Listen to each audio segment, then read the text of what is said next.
Hey guys, just wanted to pop in here just before this episode. Basically, I hope everybody had a really good holiday. Hope everybody had a wonderful week with your fam.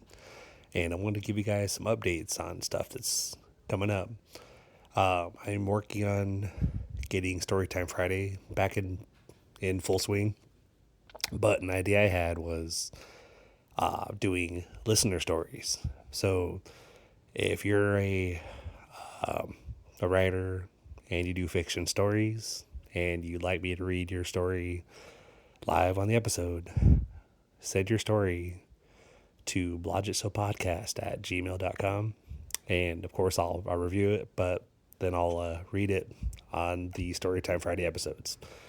Again, that's blodgettshowpodcast at gmail.com to have your story read on the Friday episodes. Of course, I'll mention you as the author. Aside from that, just working on some stuff, working on possibly changing the podcast logo and maybe updating the site and stuff like that. But obviously, like, I don't have a lot of time because I'm only off for 34 hours from like Sunday morning till Monday afternoon. So if anybody wants to help, feel free to donate. Blodgett Show, Blodgett Show Pod, or blodgettshow.com/support. And I am also working on possibly setting up a Patreon for the site as well. So if anyone wants to donate, go to blodgettshow.com/support. It's completely secure. I appreciate it. Thank you in advance. But on that note, thank you guys for tuning in. Enjoy the show. Just your average everyday trucker, keeping it real.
I'm your host, Chris Blodgett, and you're listening to Real Talk Tuesday.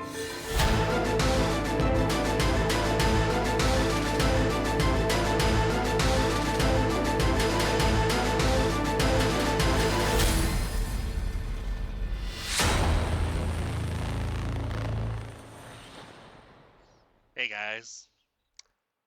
So, for this week, first of all, I want to dedicate this week's topic, this week's episode, to my two favorite podcasters who host by far my favorite podcast, Crime Junkie. So this is dedicated to Ashley, Flowers, and Britt. Your podcast is awesome. And with that said, this week's topic is going to be true crime vibes. This is episode 195.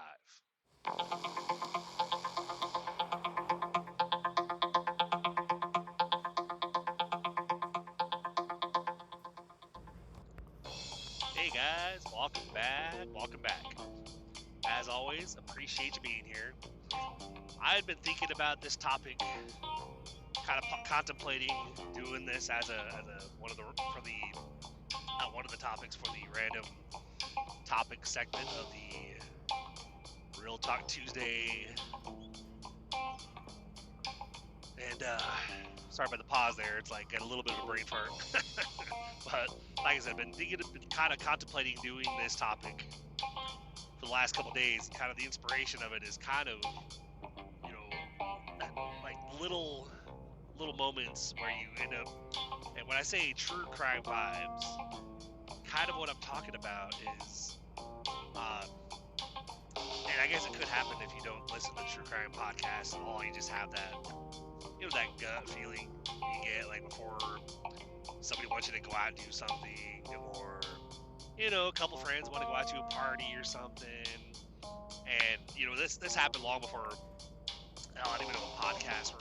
They probably were around back then, back in like early late 90s, like right before 2000, 2001, because I know the internet was around then, but I know that it was pretty basic. We're talking like pretty sure 2000ish. I think we're still dealing with dial-up. I don't know, maybe we had I think there was a little bit of a higher speed internet, but it was pretty expensive.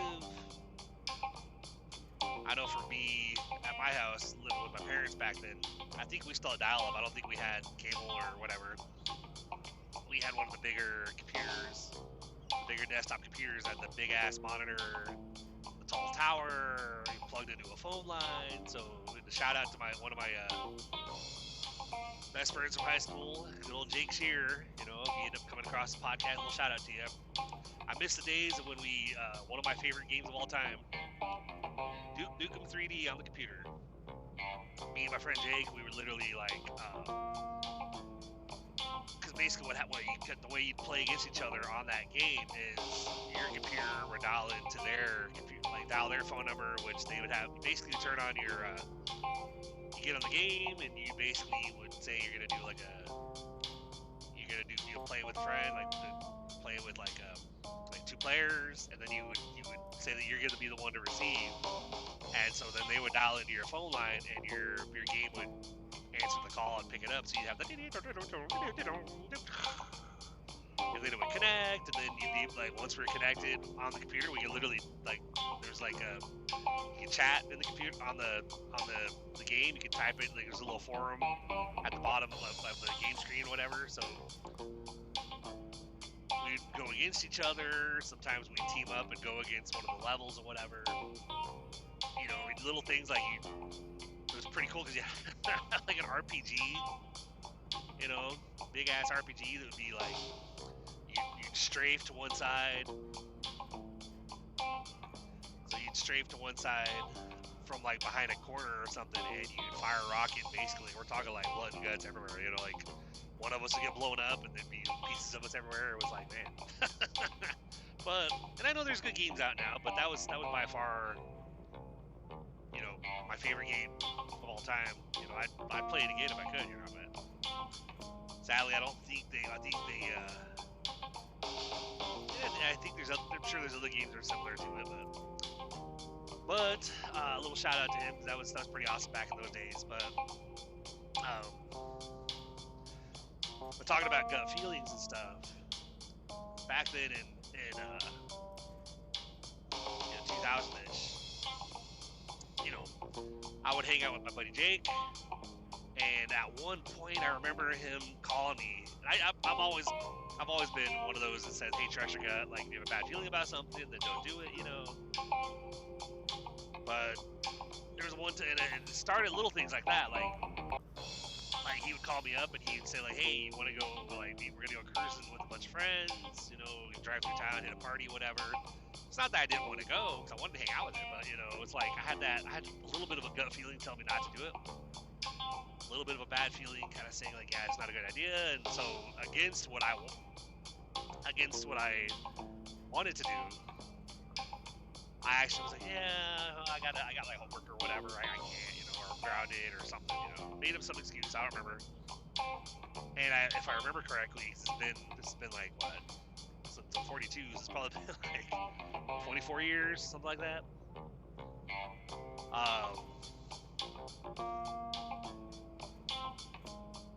But if I remember correctly, he went out and went partying with some friends. If I remember correctly, I don't think anyone died, even though I think there was an occasion where there were some instances. And apologies about the pauses I've got. Of course, I'm on the move, headed to St. Louis. We got loaded trailer heading to St. Louis, and I've got the headset on how I'm doing the recording right now for you. And of course, GPS is chiming in my ear like, keep left, I do this, blah blah blah. And like, of course, it like distracts me a little bit. It's like, okay, whatever. Mainly because once I get on 70, I know exactly. I mean, I know where I'm going. Like I've done this route, quite a bit, so I kind of know where I'm going. But for little bits of it, I go ahead and make sure I have GPS running so that I don't take the wrong turn or miss my exit or something, Especially when I'm tired. But anyway, back then when Jake went on this, went out partying or cruising the town or whatever, because we lived in a small town. Shout out to my Holdridge, Nebraska peeps.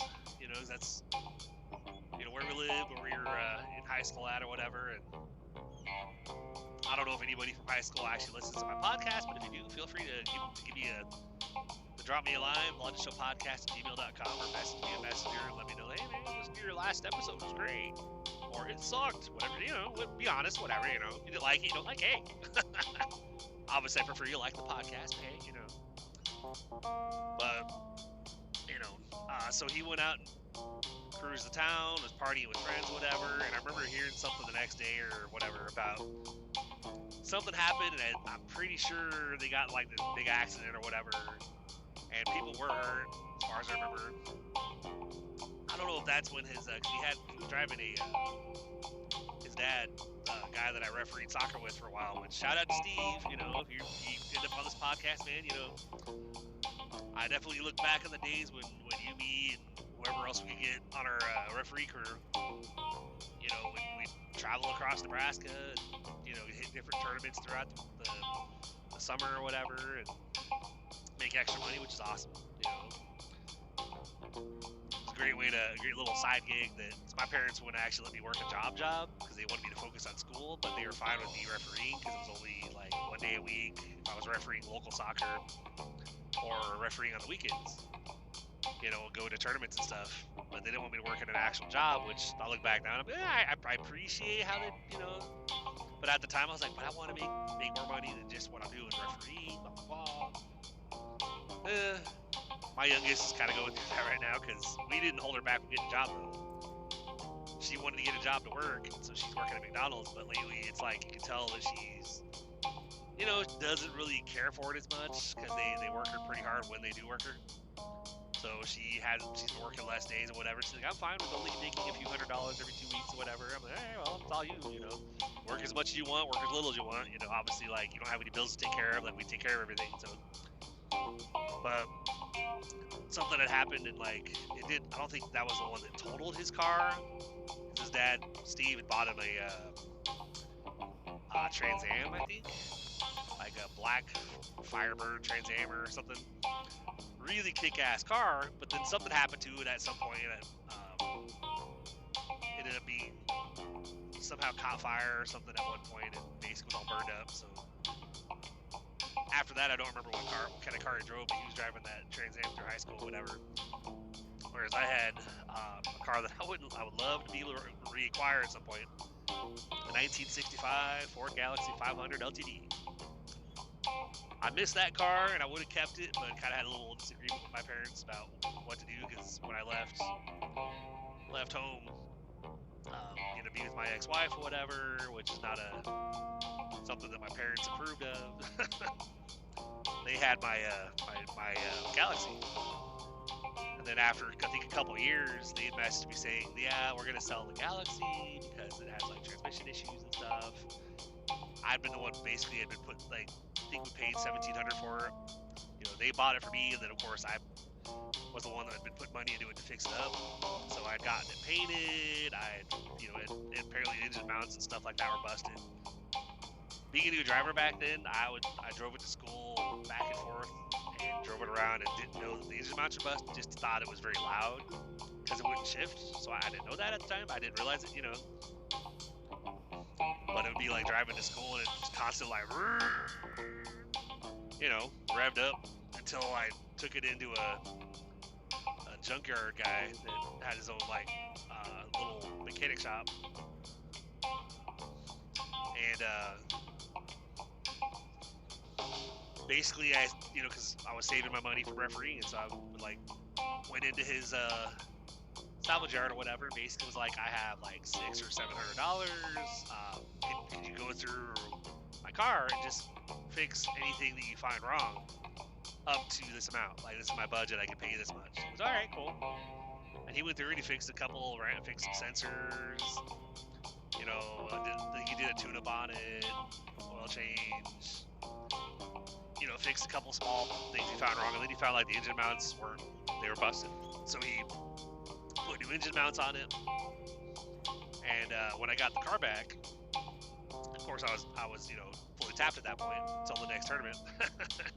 But got on the road and I was like, whoa, it shifted. Holy crap! It's like, wow, hey. Never caught that before, and so I noticed that before. I said, "Oh, okay, I guess it wasn't shifting before." But love that car. But my parents messaged me at one point and basically be like, "Yeah, we're getting rid of it. We're gonna sell it. And, like, we'll send you half the what we get for it because I think they said, oh, we're probably gonna get like $1,500 for it or whatever, but we'll send half of that to you." And I was like, "Well, I would love to keep it. Like, can I come pick it up? Like, could I put money into it to fix it up? Like, I'd rather just keep it, fix it. Well, the transmission is really bad, so yeah, we're just gonna sell it." I'm like, well, shit, I don't want it. I don't want to get rid of it though. Like, it's my car. Like, I just, But so they sold it. So at some point, I would love to be able to find another one, down the road or whatever. But so back then when that happened with my buddy Jake, that was kind of one of the first times. I'd had other things happen that I kind of, had a gut feeling about, such and such, and I didn't do whatever it was that I was having a bad feeling about. And even things like, with my ex-wife, she had wanted to have, like, one of her friends, her ex-boyfriend, who now, since she and I have been divorced, he's now one of her ex-husbands as well. They got together after I left, and then they got divorced a while later too. But she wanted him to live with us, to be a roommate of ours, and I was like, I don't know, I don't feel good about it. Like, I have a bad feeling about this. Like, I don't think it's a good idea. And she's like, oh, come on, it'll be fine. Okay. It's like, okay, whatever. Here's what I think, I guess, It's like, so we did it, and he wasn't bad to live with. It was just a very rough, because we fought a lot because, of course, it was like, it's one of those where you're living with somebody and you don't have you're not married, and it's a rooming situation, and like they're taking advantage of you. Like, you're the one basically paying the majority of the bills, and you're buying the food, and all they're doing is basically they're just living there and eating, enjoying the, hey, cool, thanks for the meal, oh man.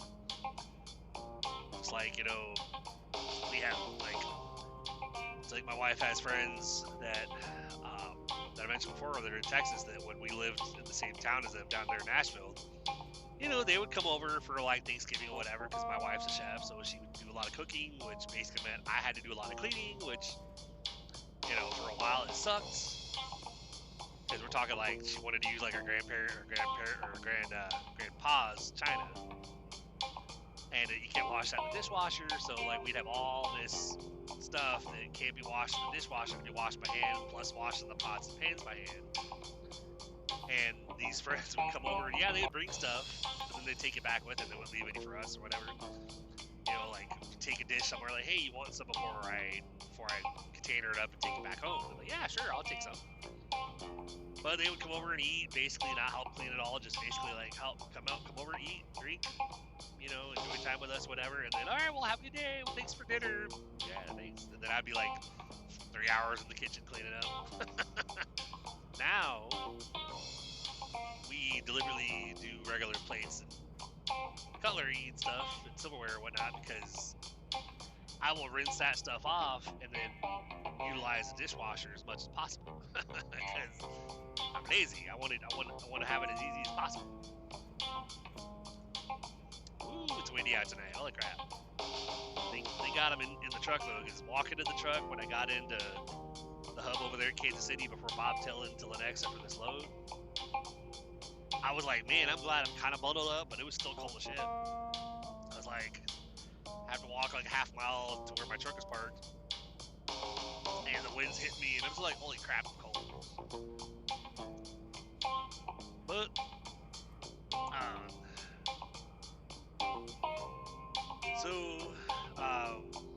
but basically had this guy live with us for a little bit. We did like one lease agreement with him, and then basically like we all moved somewhere else because it was a expensive enough place that we figured having a roommate would make it easier. So he did help with the rent, but then he didn't really help much else. And then it was just kind of a stressful situation. And so when we all moved, my ex-wife then kind of deferred to me if there's something like a big decision like that, like, hey, I'm thinking about doing this. This might be cool. What do you think? And I'd be like, yeah, sure. Or I might be like, I don't know about that. I don't have a great feeling about that. So she would then be, okay, yeah, I don't think we should do it because I trust my husband's gut, whatever. So then I got with my wife, I've been with for the past almost 20 years now. I think it'll be 20 years in March of 2027. So 19 years in March of 2026. But can't believe I've been married to her that long. There's been some issues. I'm surprised we're still together. But hey, I guess there's love there, hey, and commitment, obviously. But there was at least one occasion where we had a guy that, we referred to our kids for a while, we referred to as Uncle Eric. Even though he's not an uncle, not related, he's just a friend of hers. That she knew for a while, but I guess he ran into some issues down in Texas that he had to like, for his safety, he had to literally like up and leave the state like really quick. And so my wife kind of approached me back in Iowa and was like, hey, okay, if Eric moves in with us for a little while, he said he'd pay like $300 a month in rent, and we were living in a house that was renting for my parents at that point, and so he'll pay $300 in rent, and he'll help out, whatever. And I'm like, I don't know, like anytime we've had a roommate in the past, like any roommate situation I've ever had has just never worked out that great, except for there's only one like little shout out to my best friend, bro from another brother from another mother, James from Holdridge, Nebraska. I think he's in like Council Bluffs now, whatever. Love it when a car gets like 2 feet in front of you and decides to go ahead and change lanes, and I'm like, you realize you got to put a little bit more space between a car when you're getting over. You don't just, hey, I'm past him, now I'm gonna get over where I can't even see the back of your car because you're so close. I mean, yes, you signaled, but it's like, good lord, man. But the only roommate I've ever had that honestly I would totally move in with again, my buddy James Hopkins from up there in, I believe, Council Bluffs now. But great guy, totally would move in with him again. And hell, he's helped me out at least at one point, and I haven't been able to really pay him back yet at that point. So it's on the list. Definitely want to get back, but he's another one I don't chat with much. Not on social media. Has an account, but I have his mom and his brothers or whatever on social media. See their posts every so often. But we'll definitely move in with him again. But so she approached me about this friend of hers, Eric, and I was like, oh, I don't think I don't have a good feeling about it. Like, it's never worked out in the past, whatever. She's like, oh, come on, it'll be fine. It'll be fine. I'm like, I was like, love, like, seriously, like, any roommates we've had, like, we, had the guy that moved in with me, my ex, didn't work out, and, you had other roommates that, you kind of didn't go very well, and hell, I was like, hell, you had, guy roommates that, for whatever reason, hoped that they would be able to take it further with you. And she says, yeah, I know, but it's not that way with Eric. It's fine, whatever. Like, okay, all right. So I was like, but he's paying $300 in rent? She was, yep, okay. So he moved in. I think he paid like the first month. He was with us for like 4 months. He paid $300 the first month, and then every month after that, like he bought some food, but he didn't like. He mainly was like we were the ones getting groceries, and he would just eat. Like he would get like rice, and he'd make a shit ton of rice. Hey, he made lots of rice if you guys want it. And he'd be like, oh, cool, all right. But you know.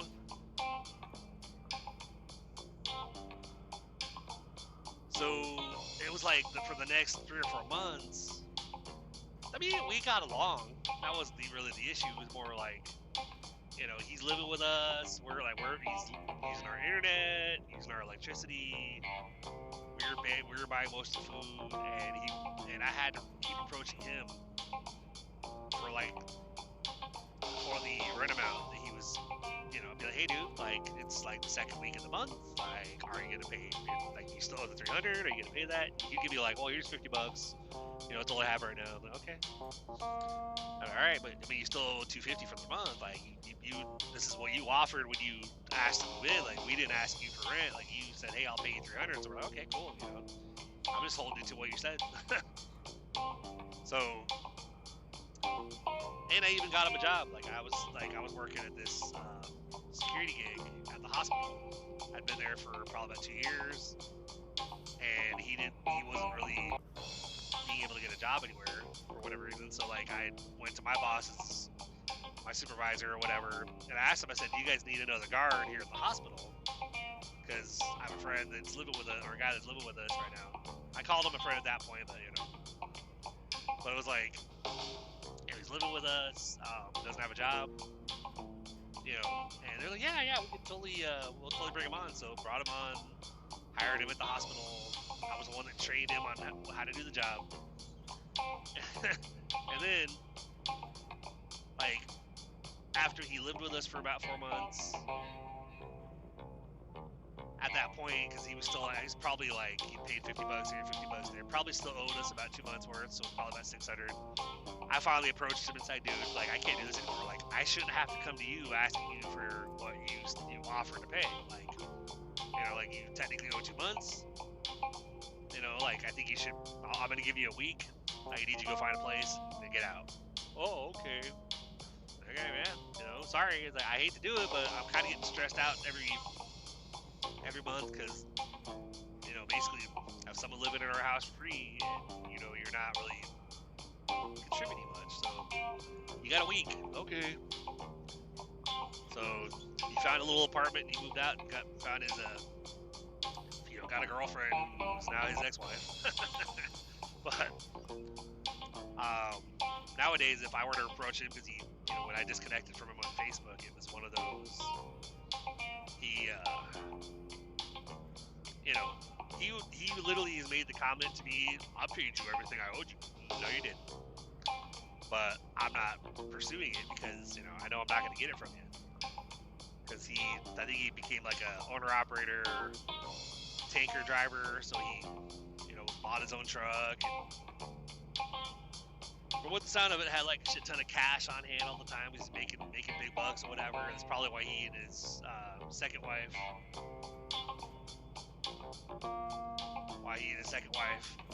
got divorced, because he had all his money, and basically she had her own house, and she already owned her house, but probably wasn't making, he's probably keeping a lot of it to himself, not and maybe she wanted to have it all kind of be joint, hey, we're married, but you have all this money that I have a part of, at least with me here. I do whatever I can for the fam and try to take the wife on date nights. And, I try to, it's not just, hey, I'm making the money I'm making out here on the road doing what I'm doing, and fuck you. No, it's, I do what I can to try to make them happy at home and take care of them and stuff. So, but looking back, as far as gut feelings and stuff, my wife now looks back and goes, yeah, you were right about Eric. We shouldn't have let him move in or whatever. But, I'm sorry. I mean, it's fine. I was I'm kind of used to it. It's just how it is. Because, I've been down that road quite a few times. Hey, we want to do such and such. No, not thinking that's a great idea. Well, I'm gonna still try it. Okay. Well, you were right. I shouldn't have done that. Okay. It's like with the kids, you know, try to just guide them as best you can, and they're gonna make their own decisions, obviously. Like my oldest, you know, a couple years back when she ended up leaving home in a rush, like moved in with her older sibling, my wife's oldest, that she'd given up for adoption. They reconnected with us years back when we were in Nashville, and she ended up moving in with her, and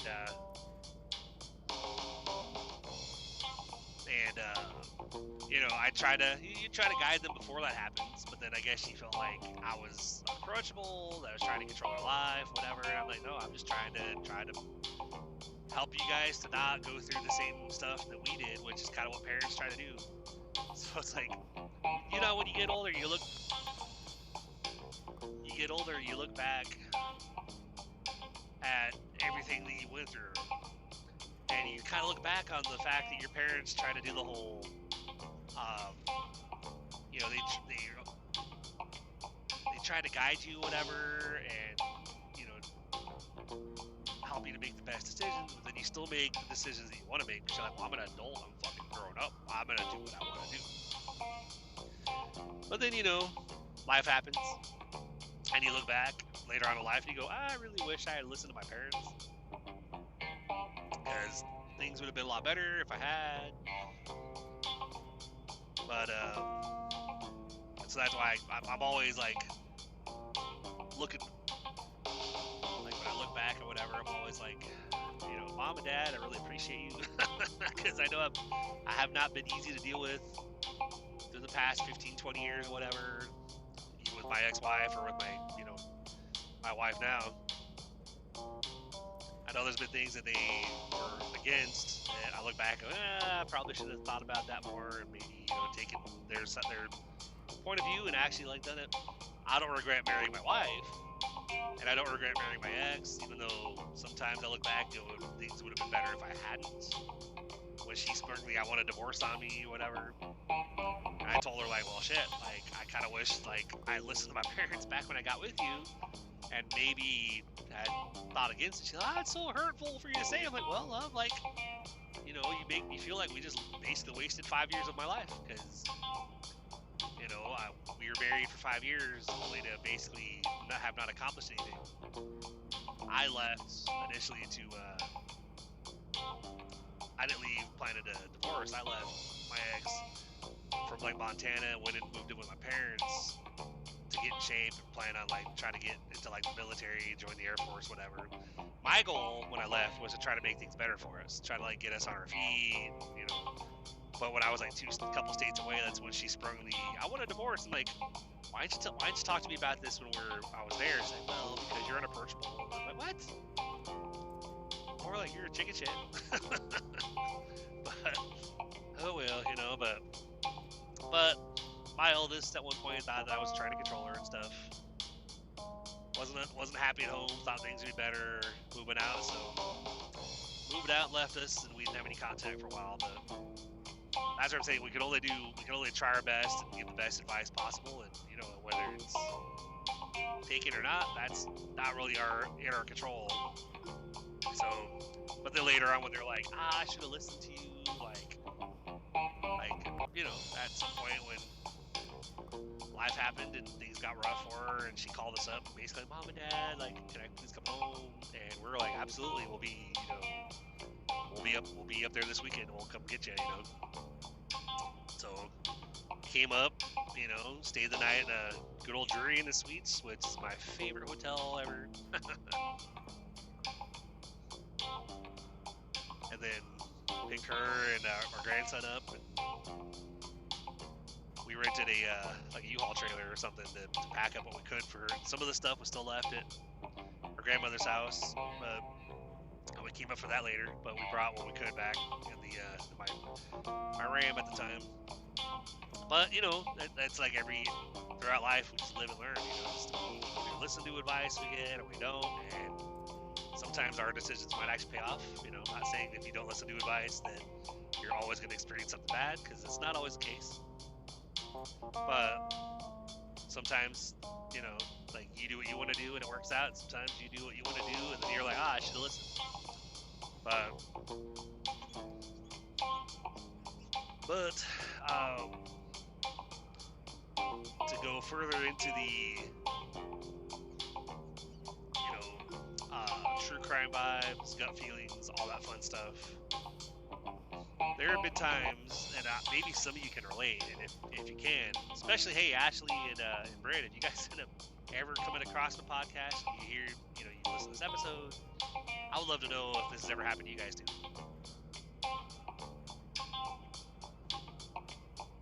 But, see, this guy will let me over, because out here in Missouri on 70, they got these construction zones going on, where they got the freaking barricades, like, right on the line, so you're, like, right next to the barricade if you're in the left lane. So I was like, yeah, I'm going to try to get back over the right lane, because, with it windy, it's just going to blow me into that cement barricade. I'm like, yeah, I'm going to get back over. But would love to know if you guys or anybody out there listening, you guys have experienced this same situation, where, let's say you're watching something. Like, I've had multiple occasions this past week where I see something, like, driving home one day from work and it's still dark, and my gas gauge is basically just saying low at that point. Like, it's not even saying this many miles still empty, it just says low.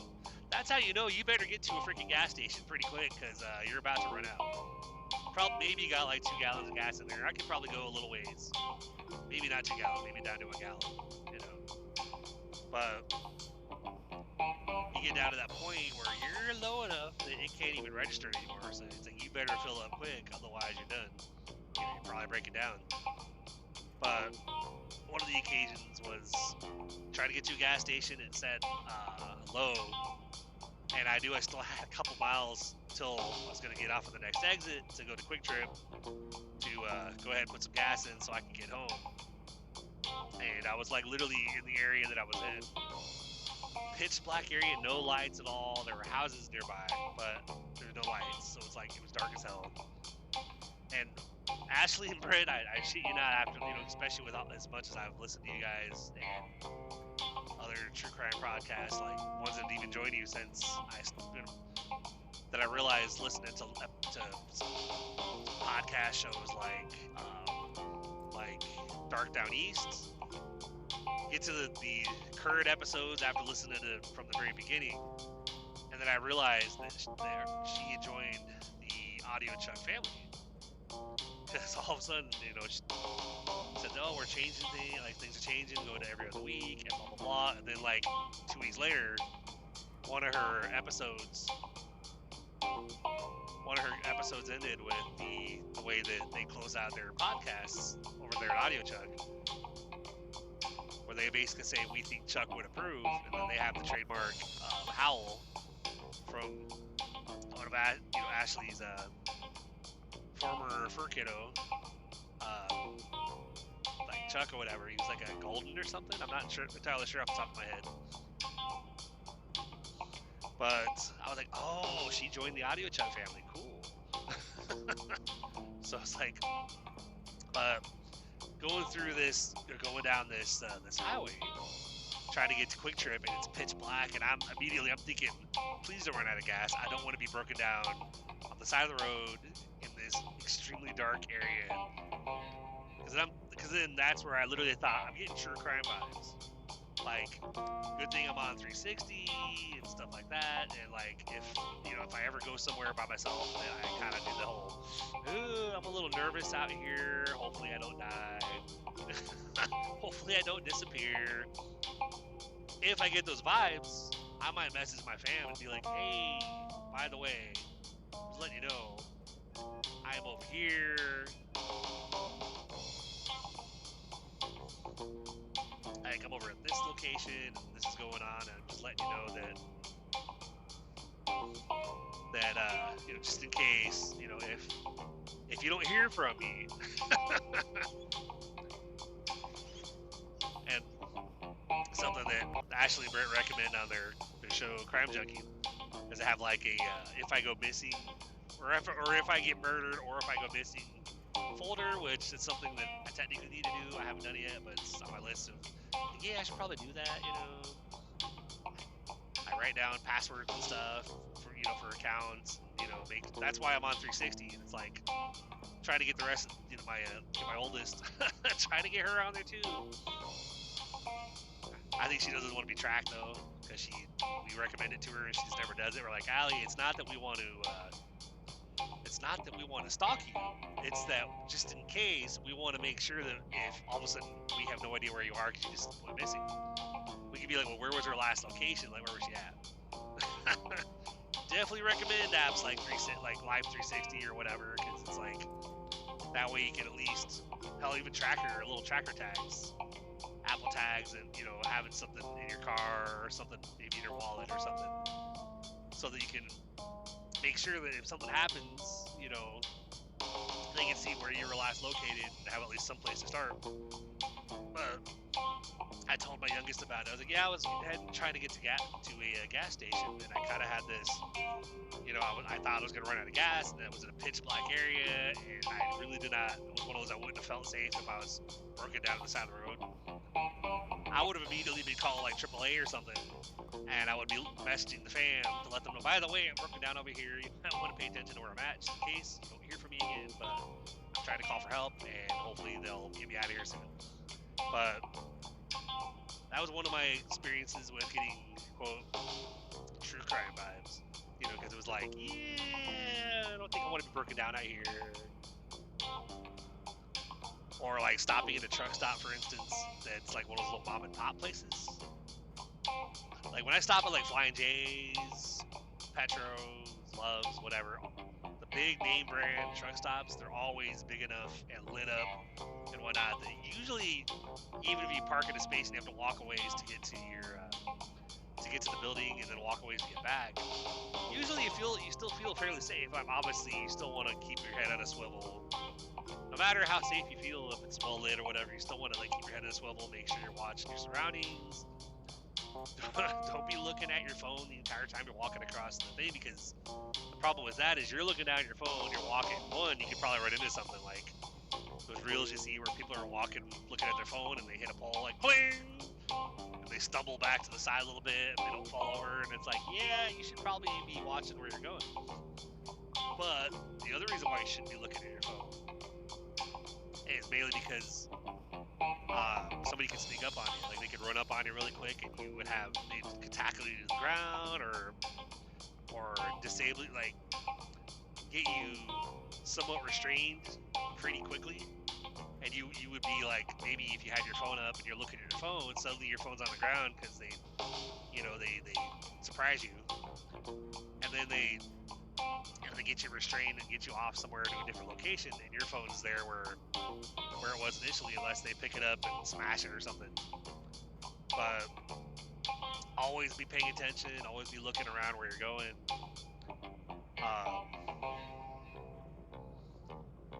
Always make sure locking your car doors whenever you're parking somewhere, because of the whole, you don't want to be surprised, have somebody. And of course, when you get back to your car, make sure before you get in, make sure you do a quick glance into the back seat. Make sure nobody's like laying back there trying to hide or whatever, because you don't look back there and someone's back in your back seat, and all of a sudden you're going down the road and then you get a quarter on your neck. Or they surprise you before you can drive away, and then they can take you still alive to another location. Which, you know what they say, never allow yourself to get taken to a secondary location, because then basically your odds of survival are pretty low. But so walking through truck stops, I've parked at a few that were like the mom and pop places. They were pretty dark, like right next to like wooded areas, and literally like I park at the fuel pump or whatever, and I'll head in because there'll be like nobody there. There'll be like one or two trucks there, a lot of pumps, but usually we, as truckers, or as truck drivers, we try not to, we try to be considerate, try not to park at the pump, because we'll block somebody from being able to get fuel. But if there's nobody there and there's a lot of pumps and it's not very busy, a lot of us will be like, fuck it, we're just going to park at the pump and walk in and we'll be right back out. There'll still be pumps that people can go get fuel at, So I'll park at these mom and pop truck stops and I'll go in, especially if it's like, usually it's like if I have to hit the bathroom, like I can't wait. It's like, oh crap, I better pull over because I really have to go. One of those moments where you get to a place and you very carefully waddle into a truck stop to go ahead and hit the bathroom, because you're like, then you have to take it slow, because if you have to go that bad and you rush, that only makes it worse.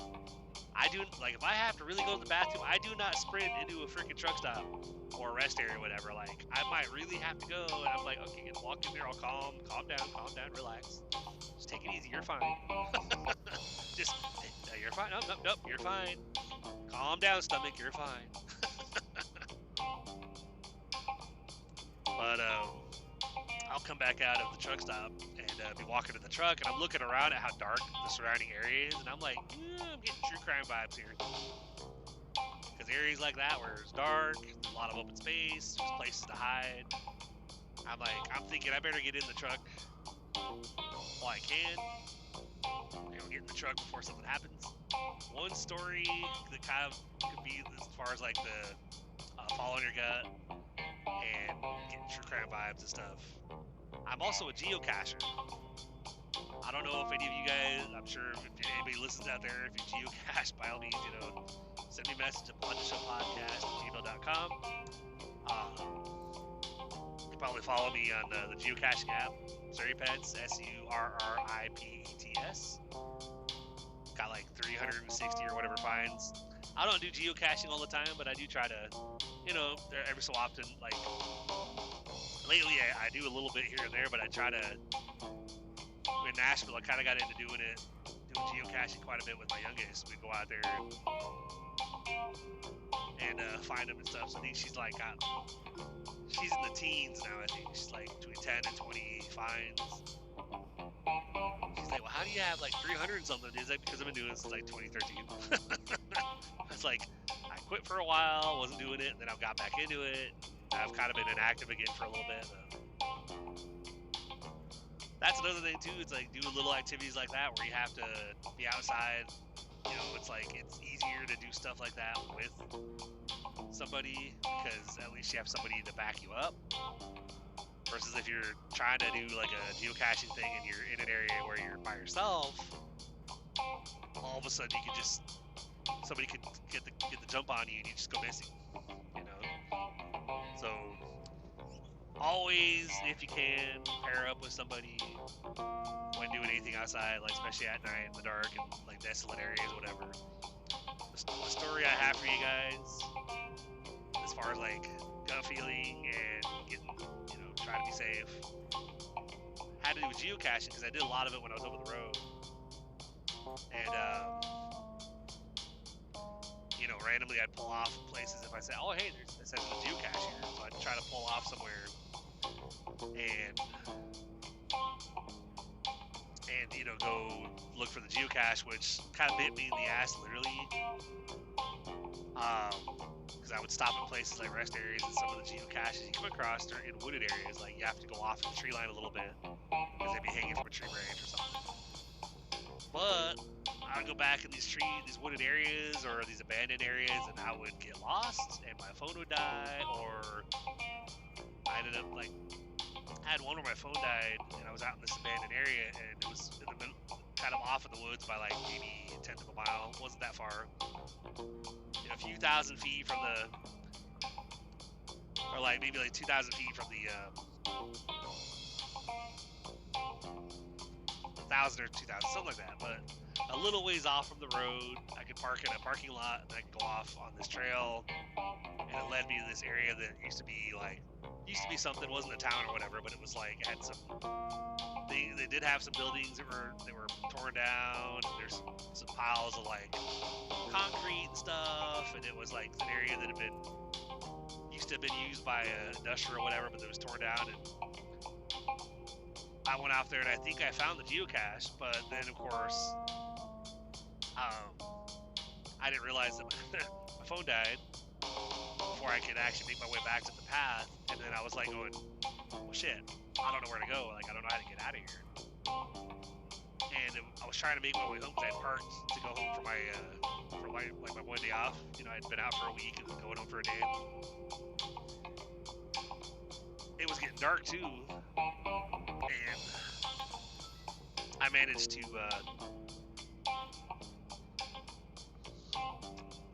to find my way back to the path just before it was literally gonna get dark. Like I found my way back to my car, and it was like, oh cool, all right, you know. But by that point, I had actually been in the wooded area, the abandoned portion of this little whatever, for like I think 2.5 hours at that point, just trying to figure out where I was. I think the way I found my way out is I tried to listen to where I could hear like traffic and stuff, and I made my way and was able to find an area that was close to the parking lot, and then from there I kind of was like, oh okay, I know where I'm at now. But I got home after dark, and my wife went off on me because of course she couldn't reach me because my phone had died, and she didn't know where I was, and I was like, I'm sorry, I went to try to do this geocache on the way home, and I got lost, my phone died, and I got lost, whatever.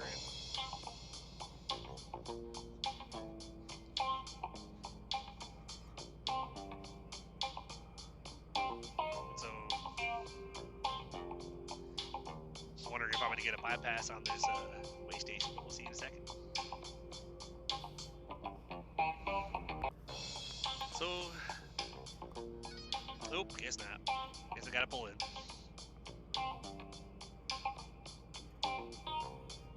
So, bear with me really quick, guys. I'll be right back. Just gonna go into this way station. I'll be right back. Hold on. All right. Sorry about the little staticky part there. Whenever I pause for a little bit, it does a little. Whenever I come back on, it goes. So apologies. I do my best to try to edit it out if I can, but you know, took a little while in that way station because lately it's like around this time of night they're bringing all trucks in there, and literally everybody comes up on the scale, and of course they give a green light, let us go, and it's like, huh, okay. But so the story I was going to tell you guys with as far as like the geocaching and true crime vibes and stuff, and going with my gut, I honestly think I probably was one of those occasions where I think I might have actually avoided something. Maybe I wouldn't be around today to talk about it if I hadn't, but you know, it's kind of one of the last times that I remember actually stopping at a little pull-off area because I was like, oh, there's a geocache somewhere close by. I'm going to pull off of this little pull-off that I can, you know, that's big enough for a tractor-trailer to pull off, but it's like out in the middle of nowhere, in the woods, whatever, and you're going through town on this highway. And I had the geocaching app up, so it kind of was showing like, you know, you're going down the road, and it was showing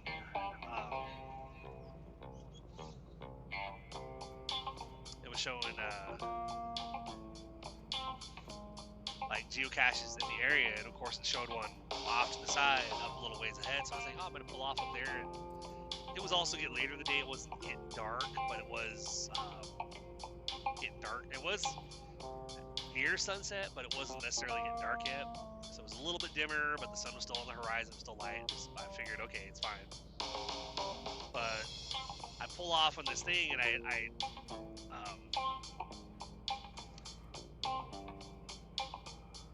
think at the time, I shut the truck off. I got out, locked the truck, went around walked around to the passenger side to go through this little clearing, And as soon as I got past the right side of the truck, out of the corner of my eye, I caught what looked like the outline of a person that disappeared behind the end of the trailer of my truck. Like, I saw that in my peripheral vision, and I immediately turned back around and I walked back around to the driver's side, and I saw. Again, I didn't get a clear glimpse because we're like 60 feet from like the front to the back or whatever, and it was getting darker, you know. But I saw an outline of a person come around the backside of the trailer, and as soon as I saw that, and I immediately was with the key in the lock, I'm locking the truck and climbing in really quick.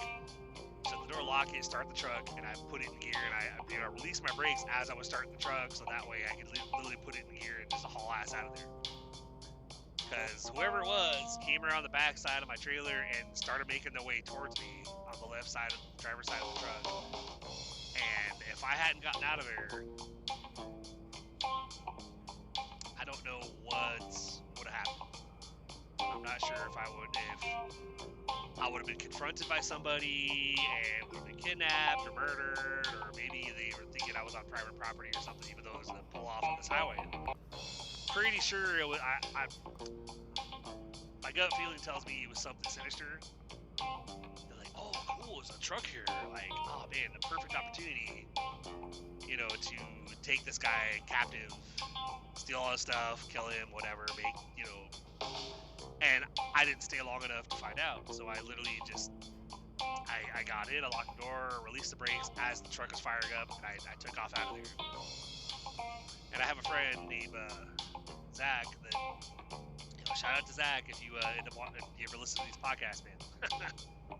We don't really talk very often, but, you know, think of him as a friend, you know. Chatted with him quite a bit whenever we both worked for the same company back there in Nashville, and I think now we do again. I think he came back and joined WSI before they got bought out by our current company or whatever, and so I think we now both work for the same company I drive for. But he told me of this one occasion where and it's dangerous out here, guys. Like, it's dangerous anywhere you go, but trucking life out here, like, there's and we're not all good either, you know. As hell, if you follow most or a lot of true crime podcasts, but hell, but especially follow Ashley and Brent's Crime Junkie or The Deck. There's all these different episodes about these disappearances, murders that happened. That actually, when they finally arrested, you know, the main suspect or whatever, it ended up being a truck driver, because, you know, we go between states, so it's like, you know, it's pretty easy for them to pick up a hitchhiker, and all of a sudden that person just is never seen again. Or they find them and they're somehow able to track them down, trace them back to that truck because somebody saw them. Yeah, I saw them get this one truck and this one guy, and they did a description of him. Just be careful out there, guys. Don't hitchhike. Don't take rides with people you don't know. Try not to. Don't be going out after, you know, when it's after dark or whatever, and you're by yourself. Like, you know, if you're gonna be out in any area that can be considered sketchy at any point, especially when it's dark, have somebody with you. You know, have backup. Put yourself and your loved ones, your friends, family, whatever. Put yourselves on 360 so that way you guys can see each other's location. Or, like, you know what, because I've since, after thinking I was gonna, like, run out of gas in that dark area, I've watched a series, I think it's called Landman or something, but there's a lot of occasions in that where he randomly has to, like, hey, I'm gonna drop you a pin, come pick me up or something. And I'm going, I know you can do that with Apple, but I wasn't sure if you could do that with Android, you know. And so I looked, and I guess if you have Google Maps, I guess it is possible for you to, because you could, I guess, press and hold on Google Maps on the map where your location is, like where you're currently at, where your pin's at, and it'll pop up with like latitude, longitude, and you can share that. So you can share that, visit that specific location with anybody, like send that location to like your family, whatever. it's latitude, longitude, but they could put those coordinates into their map, and it would navigate right to wherever you're at. Like, I've done it before with rest areas that I had to swap at, because like the truck I was meeting, we were meeting at a truck or at a rest area, and they didn't have an actual address that we had, so like the location I had was basically latitude, longitude, and it took me right to that rest area. I'm like, well, that's cool. I didn't know you could do that. But I guess that was also I guess that kind of all started a little bit back with when we were doing things like, back in the early days of geocaching, when they would use an actual like a compass or a GPS thing that would actually show like your latitude, longitude, and that way you could actually make your way to wherever the geocache was supposed to be hidden. Now it's a lot easier, it's a lot more accurate and stuff. It's still not perfect, but technology nowadays, like you can take yourself almost right to wherever that location is or whatever. So if you end up somewhere and you're a little bit uneasy or whatever, at the very least, send your location to somebody. Just say, I'm at this area, I feel a little bit uneasy. I'm just, I was like, I'm a little nervous about being here, but here's my location in case anything happens. That way they can be like, oh, okay. So if I don't hear from you, come out there and try to look for you. But try to avoid that. Just go out there with somebody. Try to if you're going somewhere near home or whatever, just have a wingman with you. It's not a guarantee that something will happen that wingman won't be involved too, because some of the true crime stories that I've heard have also involved like these ladies disappearing and coming up murdered or whatever, and the last person they were with was like their two best friends that happened to be guys or whatever, and when they found them they were like brutally beaten and raped and whatever, and after years of investigating they ended up tracking it down to those two guys being involved and being the ones that did it. And it's like, really? So you guys were quote unquote friends with them, but then he raped and killed them. It's like, so be careful out there, guys. Just always have backup. Always let your family and friends know where you are. Have some form of tracking on you that only those closest to you know how to access, so that way they can look and say, if anything, like, well, officer, like, this is the last place he or she was at. So they have a place to start. And so, still going with the true crime vibes. Just the other day, actually, I think it was last night, actually. It's kind of part of what motivated me to, I was like, I'm going to go ahead and do an episode on this. Because I think I was watching Supergirl on Netflix or whatever. So I'm working my way through because I think I'm about like two seasons left or whatever. And on the episode I watched last night, one of these ladies in the show or whatever, they were like, their friend went to the bathroom, but before she went to the bathroom, the friend told her something. Well, I don't remember what the boyfriend or whatever that she met online that she was meeting in person that night, but she got a text from him saying like, oh, okay, yeah, he wants me to meet him outside in the alley.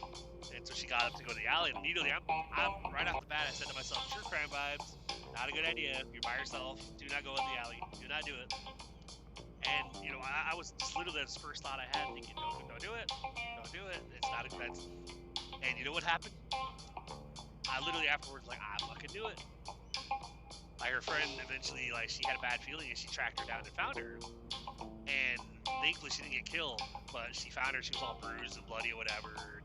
And she's like, yeah, he, wasn't who he said he was, blah blah blah, he beat me up and this and that, whatever, and threatened to kill me if whatever. And I'm like, that's why you don't go out and that's why people a lot of times, hear about people meeting up with somebody, but they'll say, we gotta meet in a public place with lots of people.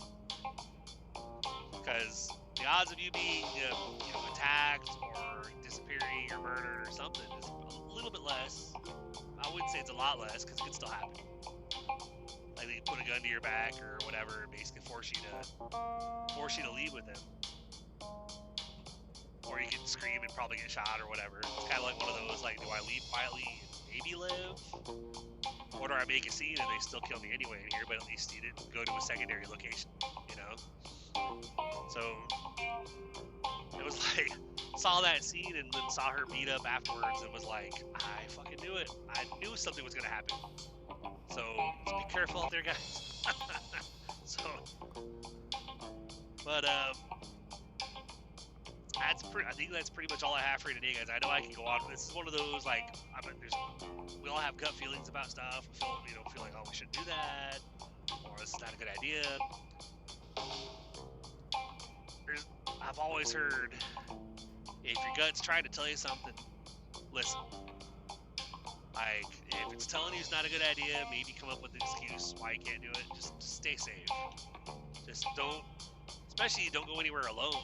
And having a wingman, again, it's not going to guarantee they can be safe, because there's true crime stories about disappearances and murders where there was actually two people together, like two women together that ended up dying together.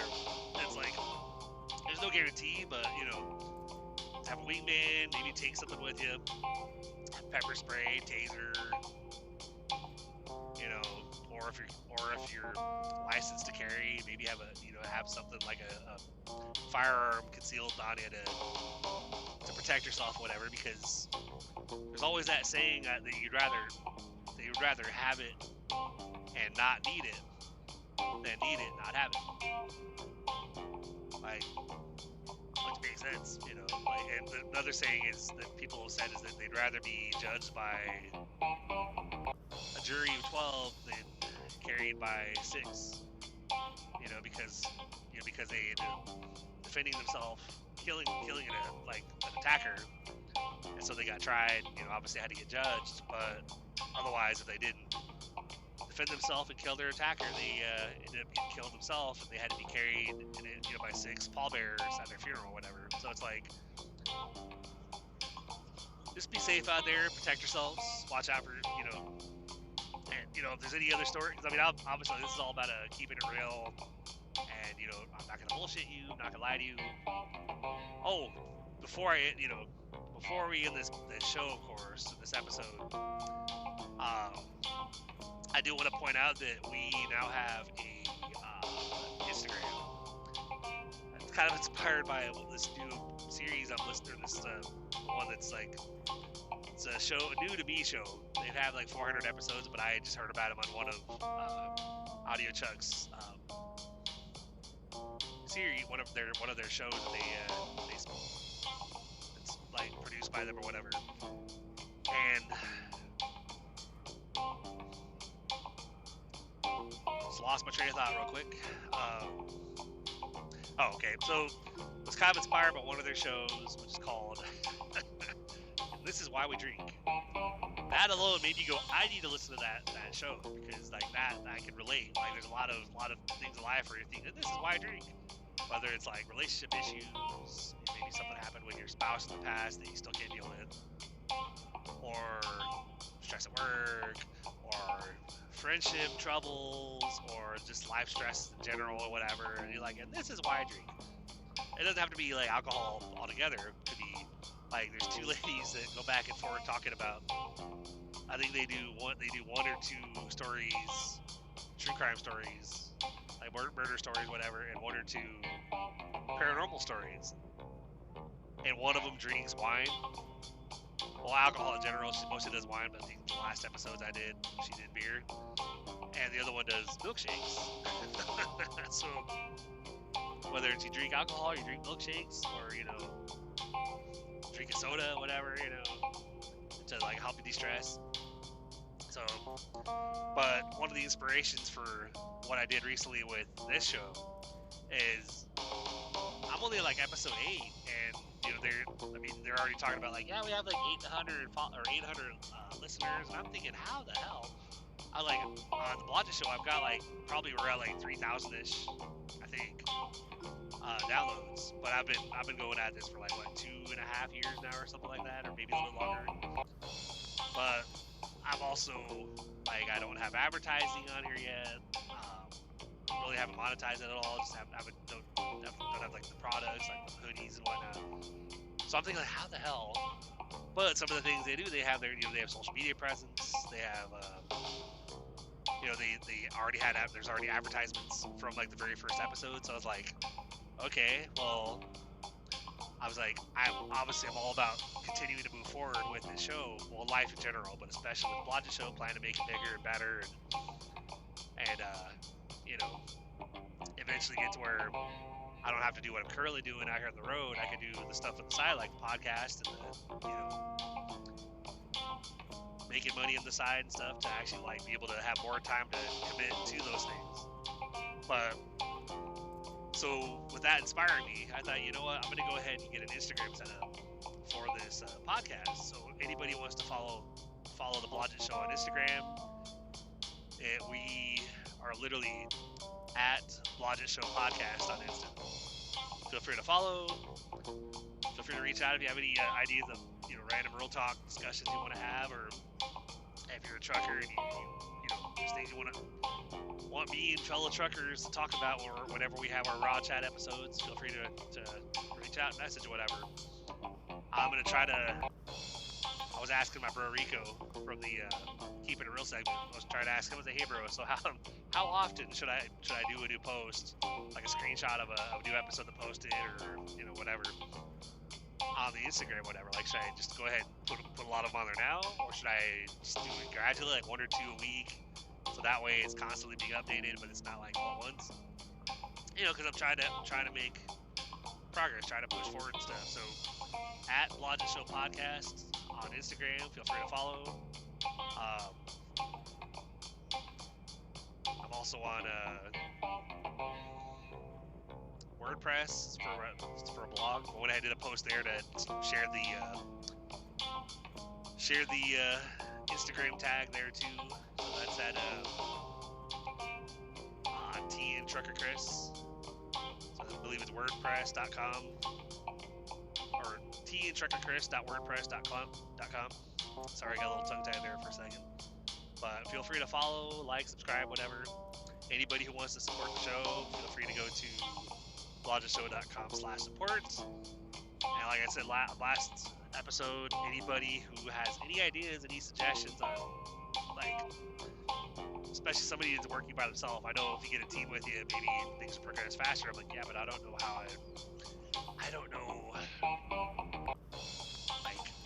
how I go about making a team for this podcast, like, or where I get the people, whatever. I probably would have people that I already connect with, like Rico and Barry, and hell, maybe even Dave, who knows.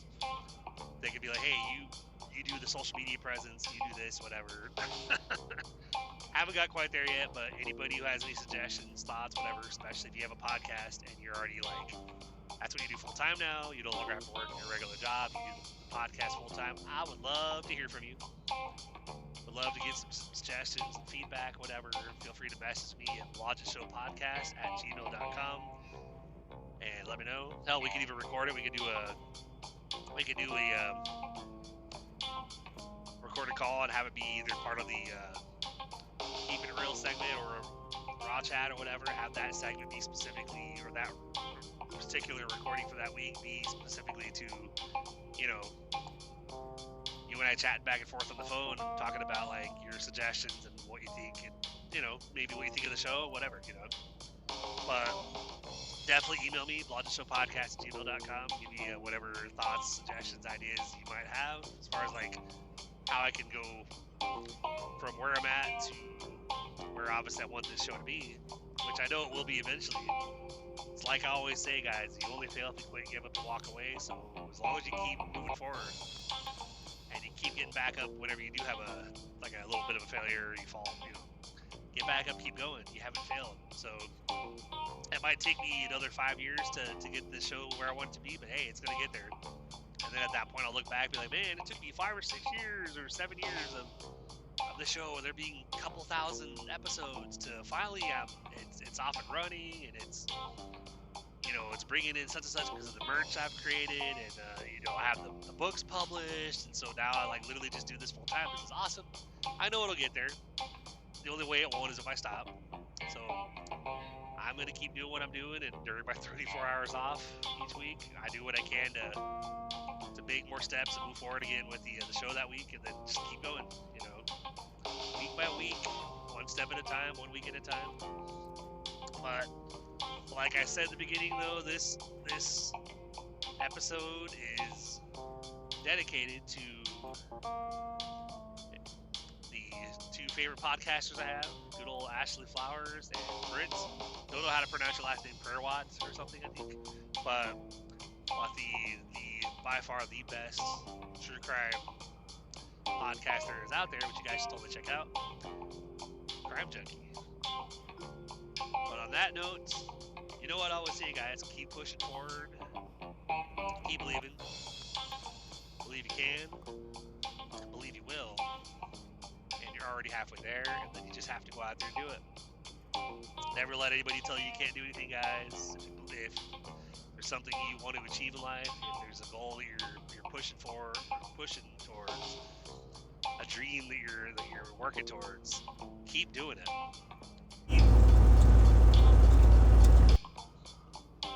Sorry about that. Had a call come through at the most inopportune time. That's why you'll hear that loud. I wish I could figure out how to have that not happen, but anyway, keep doing what you gotta do.